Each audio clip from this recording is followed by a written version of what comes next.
लोकसभा चुनाव की तैयारियों को लेकर कांग्रेस ने अपनी कमर कस ली है और इसी के साथ कई अहम बैठकें भी अब शुरू हो चुकी है। बात करें अगर कांग्रेस की, तो पूर्व विधायक महेंद्र चौधरी को जोधपुर लोकसभा क्षेत्र के लिए ऑब्जर्वर बनाकर भेजा गया है, जहां चौधरी ने लूनी के साथ साथ जोधपुर शहर, सरदारपुरा और सूरसागर विधानसभा कार्यकर्ताओं की बैठक ली। तो वहीं उम्मीदवार को लेकर कार्यकर्ताओं से सुझाव मांगे। इस दौरान आयोजकों को खरी खोटी सुननी पड़ी। दरअसल चर्चा के दौरान वैभव गहलोत की राजनीतिक योग्यता पर सवाल उठाने वाले एक बुजुर्ग कार्यकर्ता से माइक छीन लिया गया, जिस पर दूसरे कार्यकर्ताओं ने माइक वापस देने की मांग की।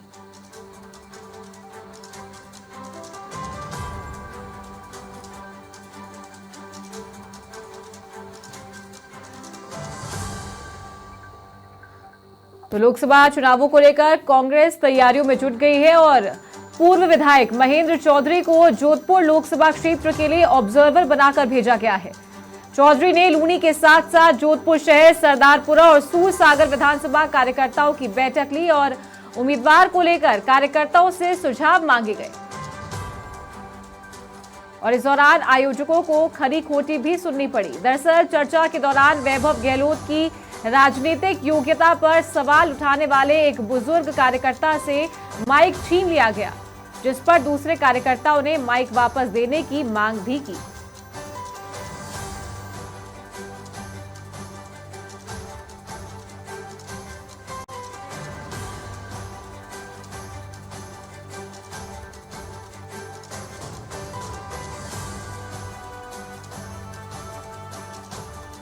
तो पूर्व विधायक महेंद्र चौधरी को ऑब्जर्वर बनाकर जोधपुर भेजा गया। लूनी के साथ साथ जोधपुर शहर, सरदारपुरा और सूरसागर विधानसभा में कार्यकर्ताओं की बैठक ऑब्जर्वर के द्वारा ली गई, जिसके तहत कार्यकर्ताओं से सुझाव मांगे गए कि आखिर किसे लोकसभा चुनाव में कैंडिडेट बनाना चाहिए। और इसी चर्चा के दौरान वैभव गहलोत की राजनीतिक योग्यता पर एक बुजुर्ग कार्यकर्ता ने जब सवाल उठाया तो उनसे माइक छीन लिया गया और इस पर दूसरे कार्यकर्ताओं ने माइक वापस देने की मांग की। तो इस बैठक में बवाल हो गया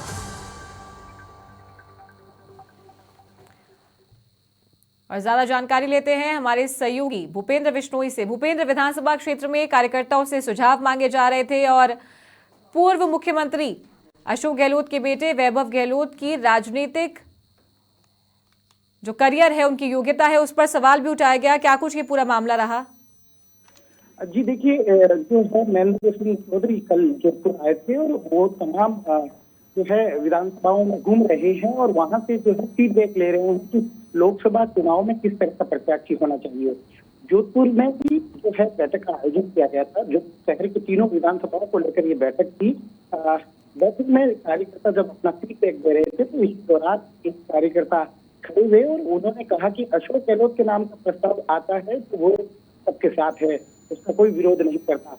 लेकिन वैभव गहलोत की तरफ उन्होंने इशारा करते हुए कहा कि ये वैभव जी जो है क्रिकेट में फिट है, लेकिन राजनीति में जब इनका नंबर आता है तो वो कुछ नहीं कहना चाहिए। इस तरीके से कुछ एक लोगों ने जो है बैठे उन्होंने तालियां बजानी शुरू की और गुटिंग शुरू की। इस दौरान वहां खड़े कुछ कांग्रेसी कार्यकर्ताओं ने बीच बचाव करते हुए माइक छीनी है और ये तक कह दिया कि व्यक्तिगत हमला नहीं किया जाए, किसी को भी व्यक्तिगत रूप से टारगेट नहीं किया जाए। और ये कहते हुए जो है जिस कार्यकर्ता ने विरोध किया था वो अपना विरोध दर्ज करवाते वहां से चले गए। आज भी महेंद्र चौधरी जो है लगातार जोधपुर के अलग अलग विधानसभाओं में जाएंगे और वहां से फीडबैक लेंगे, लेकिन जिस तरीके से हंगामा हुआ वो कांग्रेस के लिए कहीं ना कहीं जो है लोकसभा चुनाव के लिए एक चैलेंज है कि किस तरीके से कार्यकर्ताओं को संतुष्ट करते हुए लोकसभा प्रत्याशी का चयन करना है। जी चलिए, बहुत शुक्रिया भूपेंद्र इस तमाम जानकारी के लिए। तो लोकसभा चुनाव की तैयारियों के लिए कांग्रेस ने अपनी कमर कस ली है। ऑब्जर्वर्स बनाए गए हैं। पूर्व विधायक महेंद्र चौधरी को ऑब्जर्वर बनाया गया। जोधपुर के कई विधानसभा क्षेत्रों में उन्होंने कार्यकर्ताओं की बैठक ली और साथ ही लोकसभा में कैंडिडेट को लेकर सुझाव भी मांगे गए और उस दौरान वैभव गहलोत के नाम पर जब चर्चा हुई तो कार्यकर्ताओं में बवाल भी हुआ।